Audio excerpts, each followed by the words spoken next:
17 ವರ್ಷಗಳ ಬಳಿಕ ಇದೇ ಮೊದಲ ಬಾರಿ ನಮ್ಮದೇ ಆಗಲಿದೆಯಾ ಐಪಿಎಲ್ ಟ್ರೋಫಿ. ಫೈನಲ್ ಪಂದ್ಯದಲ್ಲಿ ಮುಗ್ಗರಿಸುವ ಹಳೆ ಚಾಳಿ ಬಿಟ್ಟು ಭರ್ಜರಿ ಪ್ರದರ್ಶನ ನೀಡಿ ಕಪ್ಪನ್ನು ತೆಗೆದುಕೊಂಡು ಬರಲಿದೆಯಾ ರಾಯಲ್ ಚಾಲೆಂಜರ್ಸ್ ಬೆಂಗಳೂರು. ವಿರಾಟ್ ಕೊಹ್ಲಿಗಾಗಿ ಈ ಬಾರಿ ಗೆದ್ದೇ ಗೆಲ್ತೀವಿ ಅನ್ನೋ ಆರ್ಸಿಬಿ ನಾಯಕ ರಜತ್ ಪಾಟಿದಾರ್ ಹೇಳಿಕೆ ನಿಜವಾಗಲಿದೆಯಾ? ಇಂದು ಅಹಮದಾಬಾದ್ನ ನರೇಂದ್ರ ಮೋದಿ ಸ್ಟೇಡಿಯಂನಲ್ಲಿ ಇಂಡಿಯನ್ ಪ್ರೀಮಿಯರ್ ಲೀಗ್ನ ಅಂದರೆ ಐಪಿಎಲ್ನ 2025ನೇ ಆವೃತ್ತಿಯ ರೋಚಕ ಫೈನಲ್ ಪಂದ್ಯ ನಡೆಯಲಿದೆ. ಈ ಬಾರಿಯ ಐಪಿಎಲ್ ಕಿರೀಟಕ್ಕಾಗಿ ಸೆಣಸಾಡಲಿರುವ ತಂಡಗಳು ಅಂತಂದ್ರೆ ನಮ್ಮ ಕರ್ನಾಟಕದ hot favourite royal Challengers Bengaluru ಮತ್ತು ಪಂಜಾಬ್ ಕಿಂಗ್ಸ್. ವಿಶೇಷ ಅಂದ್ರೆ ಈ ಎರಡೂ ತಂಡಗಳು ಕಳೆದ 17 ವರ್ಷಗಳಿಂದ ಐಪಿಎಲ್ನಲ್ಲಿ ತಮ್ಮದೇ ಆದ ಛಾಪನ್ನ ಮೂಡಿಸಿದ್ರು ಈವರೆಗೂ ಒಮ್ಮೆನೂ ಚಾಂಪಿಯನ್ ಆಗಿಲ್ಲ. ಹಾಗಾಗಿ ಈ ಪಂದ್ಯ ಎರಡೂ ತಂಡಗಳ ಪಾಲಿಗೆ ಭಾರಿ ಮಹತ್ವವನ್ನ ಪಡೆದುಕೊಂಡಿದೆ. ಒಂದ್ ಕಡೆ ಆರ್ಸಿಬಿ ತಮ್ಮ ಮೊದಲ ಐಪಿಎಲ್ ಟ್ರೋಫಿಯನ್ನ ಗೆಲ್ಲುವ ಪಣದೊಂದಿಗೆ ಕಣಕ್ಕಿಳಿದ್ರೆ ಮತ್ತೊಂದ್ ಕಡೆ ಪಂಜಾಬ್ ಕಿಂಗ್ಸ್ ಕೂಡ ಅದೇ ಗುರಿಯೊಂದಿಗೆ ಹೋರಾಟ ನಡೆಸಲಿದೆ. ಈ ಆವೃತ್ತಿಯ ಐಪಿಎಲ್ ಕಡೆ ಗಮನಿಸೋದಾದ್ರೆ ಉಭಯ ತಂಡಗಳು ಅತ್ಯುತ್ತಮ ಪ್ರದರ್ಶನ ನೀಡಿ ಫೈನಲ್ಗೆ ಲಗ್ಗೆ ಇಟ್ಟಿವೆ. ಆರ್ಸಿಬಿ ತಂಡ ಲೀಗ್ ಹಂತದಲ್ಲಿ ಕೆಲವು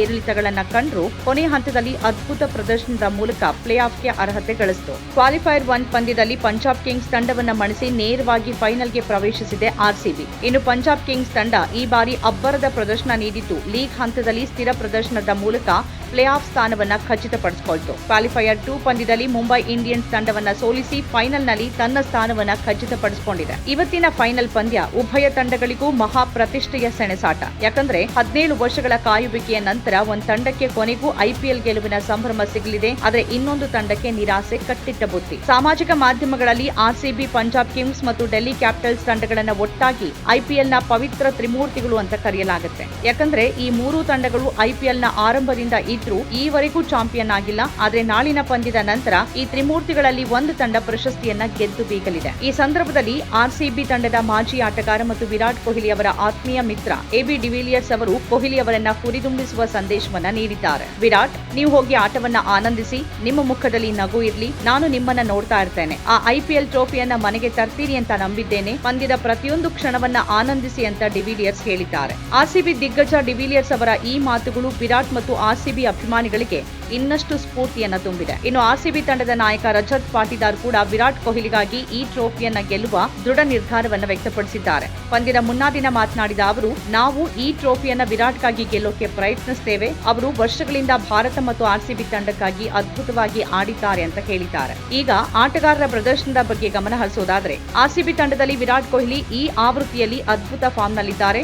ಅವರು 14 ಪಂದ್ಯಗಳಲ್ಲಿ 8 ಅರ್ಧಶತಕಗಳೊಂದಿಗೆ 614 ರನ್ಗಳನ್ನ ಗಳಿಸಿದ್ದಾರೆ. ಈ ಬಾರಿ ಐಪಿಎಲ್ನಲ್ಲಿ ಅತಿ ಹೆಚ್ಚು ರನ್ ಗಳಿಸಿದ ಆಟಗಾರರ ಪಟ್ಟಿಯಲ್ಲಿ ಅವರು 5ನೇ ಸ್ಥಾನದಲ್ಲಿದ್ದಾರೆ. ಫೈನಲ್ ಪಂದ್ಯದಲ್ಲೂ ಅವರು ಉತ್ತಮ ಪ್ರದರ್ಶನ ನೀಡುವ ನಿರೀಕ್ಷೆ ಇದೆ. ಆದರೆ ವಿರಾಟ್ ಕೊಹ್ಲಿ ಅವರ ಐಪಿಎಲ್ನ ಫೈನಲ್ನ ದಾಖಲೆಗಳನ್ನ ನಾವು ಗಮನಿಸಬೇಕು. ಈ ಹಿಂದೆ ಅವರು 3 ಐಪಿಎಲ್ ಫೈನಲ್ಗಳಲ್ಲಿ ಆಡಿದ್ರು ಯಾವುದೇ ನಿರ್ಣಾಯಕ ಇನ್ನಿಂಗ್ಸ್ ಅವರಿಂದ ಬಂದಿಲ್ಲ. 2009ರಲ್ಲಿ ಡೆಕ್ಕನ್ ಚಾರ್ಜರ್ಸ್ ವಿರುದ್ಧ 7 ರನ್, 2011ರಲ್ಲಿ ಚೆನ್ನೈ ಸೂಪರ್ ಕಿಂಗ್ಸ್ ವಿರುದ್ಧ 35 ರನ್ ಮತ್ತು 2016ರಲ್ಲಿ ಸನ್ ರೈಸರ್ಸ್ ಹೈದರಾಬಾದ್ ವಿರುದ್ಧ 54 ರನ್ ಗಳಿಸಿದ್ದು ಅವರ ಹಿಂದಿನ ಫೈನಲ್ ಪಂದ್ಯಗಳ ಸ್ಕೋರ್ ಆಗಿದೆ. ಈ ಬಾರಿ ವಿರಾಟ್ ಆರ್ಸಿಬಿಗೆ ಚೊಚ್ಚಲ ಪ್ರಶಸ್ತಿ ಗೆಲ್ಲಿಸಿಕೊಡ್ತಾರಾ ಅಂತ ಕಾದ್ ನೋಡಬೇಕಿದೆ. ಆರ್ಸಿಬಿ ತಂಡದಲ್ಲಿ ರಜತ್ ಪಾಟಿದಾರ್ ಕೂಡ ಮಹತ್ವದ ಆಟಗಾರರಾಗಿದ್ದಾರೆ. ಕ್ವಾಲಿಫೈರ್ 1 ಪಂದ್ಯದಲ್ಲಿ ಪಂಜಾಬ್ ಕಿಂಗ್ಸ್ ವಿರುದ್ಧ ಅವರ ಗೆಲುವಿನ ಸಿಕ್ಸರ್ ಹೊಡೆತ ತಂಡದ ಆತ್ಮವಿಶ್ವಾಸವನ್ನ ಹೆಚ್ಚಿಸಿದೆ. ಆದರೂ ಈ ಆವೃತ್ತಿಯಲ್ಲಿ ಅವರ ಬ್ಯಾಟಿಂಗ್ ಅಂಕಿಅಂಶಗಳು ಕೇಳಿಕೊಳ್ಳುವಷ್ಟಿಲ್ಲ. ಆದರೆ ಒತ್ತಡದ ಸಂದರ್ಭಗಳಲ್ಲಿ ಅವರು ಉತ್ತಮ ನಿರ್ಧಾರಗಳನ್ನ ತೆಗೆದುಕೊಂಡು ತಂಡವನ್ನ ಮುನ್ನಡೆಸಿದ್ದಾರೆ. ಇನ್ನು ಬೌಲಿಂಗ್ನಲ್ಲಿ ಜೋಶ್ ಹ್ಯಾಸಲ್ವುಡ್ ಆರ್ಸಿಬಿ ತಂಡದ ಪ್ರಮುಖ ಅಸ್ತ್ರ.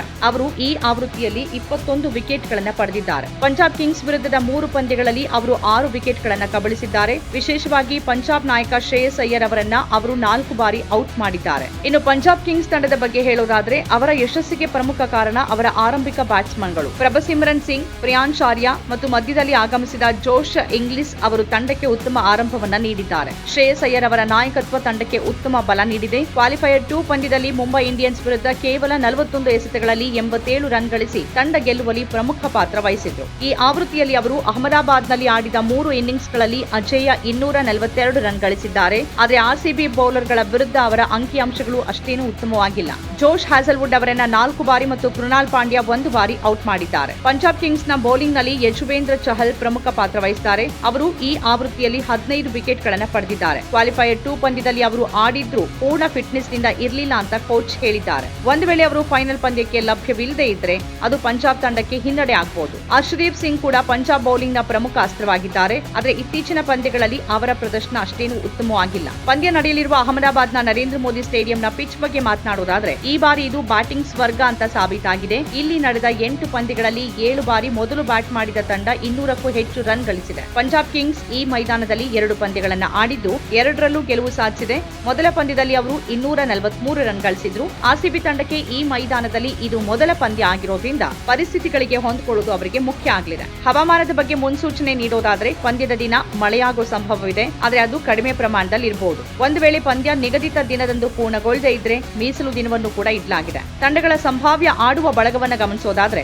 ಆರ್ಸಿಬಿ ತಂಡದಲ್ಲಿ ಟಿಮ್ ಡೇವಿಡ್ ಅವರ ಗಾಯದ ಬಗ್ಗೆ ಇನ್ನೂ ಖಚಿತ ಮಾಹಿತಿ ಲಭ್ಯ ಇಲ್ಲ. ಒಂದು ವೇಳೆ ಅವರು ಫಿಟ್ ಆಗಿದ್ರೆ ಲಿವಿಂಗ್ ಸ್ಟೋನ್ ಅವರ ಸ್ಥಾನದಲ್ಲಿ ಆಡುವ ಸಾಧ್ಯತೆ ಇದೆ. ಇನ್ನು ಪಂಜಾಬ್ ಕಿಂಗ್ಸ್ ತಂಡ ಕ್ವಾಲಿಫೈಯರ್ ಟೂರ್ ಅಲ್ಲಿ ಆಡಿದ ಅದೇ ತಂಡವನ್ನ ಕಣಕ್ಕಿಳಿಸುವ ಸಾಧ್ಯತೆ ಇದೆ. ಯಜುವೇಂದ್ರ ಚಹಲ್ ಅವರ ಫಿಟ್ನೆಸ್ ಬಗ್ಗೆ ಇನ್ನೂ ಸ್ಪಷ್ಟನೆ ಸಿಕ್ಕಿಲ್ಲ. ಒಟ್ಟಾರೆಯಾಗಿ ಈ ಬಾರಿಯ ಐಪಿಎಲ್ ಫೈನಲ್ ಪಂದ್ಯ ಬಹಳ ರೋಚಕವಾಗಿರಲಿದೆ. ಉಭಯ ತಂಡಗಳು ತಮ್ಮ ಚೊಚ್ಚಲ ಪ್ರಶಸ್ತಿಗಾಗಿ ಪಣ ತೊಟ್ಟಿದ್ದು ಯಾರು ಗೆಲ್ತಾರೆ ಅಂತ ಕಾದ್ ನೋಡ್ಬೇಕಿದೆ. ವಿರಾಟ್ ಕೊಹ್ಲಿ ಅವರ ಕನಸು ನನಸಾಗತ್ತಾ ಅಥವಾ ಶ್ರೇಯಸ್ ಅಯ್ಯರ್ ನಾಯಕತ್ವದಲ್ಲಿ ಪಂಜಾಬ್ ಕಿಂಗ್ಸ್ ಇತಿಹಾಸ ಸೃಷ್ಟಿ ಮಾಡುತ್ತಾ ಅನ್ನೋದನ್ನ ಕಾದ್ ನೋಡೋಣ. ಆದರೆ ಈ ಬಾರಿ ಕಪ್ ನಮ್ಮದೇ ಆಗ್ಲಿ ಅನ್ನೋ ಹಾರೈಕೆ ಹಾಗೂ ಬಯಕೆ ನಮ್ಮದು.